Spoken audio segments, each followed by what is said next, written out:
Hallo liebe Inga, ich freue mich, dich bei den Lea Voices zu begrüßen. Was treibt dich in deinem Beruf besonders an? Mich treibt in meinem Beruf an die Arbeit mit Menschen.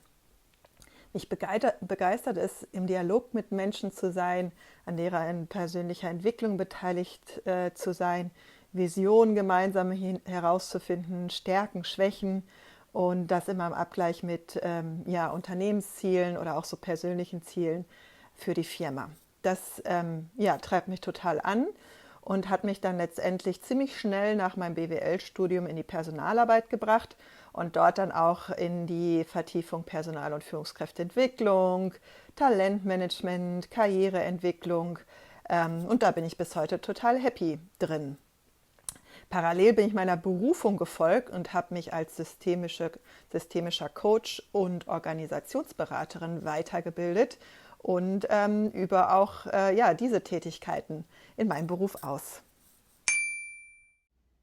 Für welches eine Thema stehst du? Und was verstehst du darunter?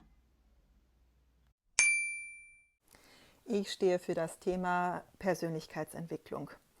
Was ich dahinter verstehe, ist ja erstmal ein Erforschen und Herausfinden wirklich der eigenen inneren Talente und Ressourcen und auch Wünsche und der Persönlichkeit und genauso aber auch das Anerkennen und Akzeptieren und ich sag mal den Frieden schließen mit den eigenen Schattenseiten oder auch Schwächen, die wir ja alle haben.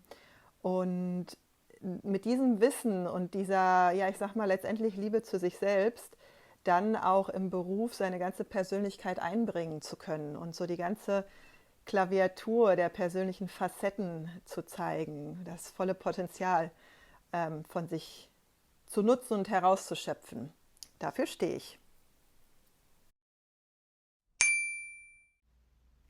Woran merkst du in Projekten, dass gerade du am richtigen Platz bist? Ich bin dann in einem Projekt richtig, wenn es um Co-Kreation und Teamgeist geht. Wenn man gemeinsam etwas weiterentwickelt, sich die Bälle zuwirft, gemeinsam ins Brainstorming geht, Lösungen findet, auch Probleme löst, wenn es so richtig fließt und ich mich abends gerne um 21 Uhr nochmal an den Rechner setze, weil ich ja eine Idee aufgreife, die ich dann weiterentwickeln möchte oder jemand noch auf meine Rückmeldung wartet und so ein richtiger Teamflow entsteht. Dann bin ich richtig im Projekt.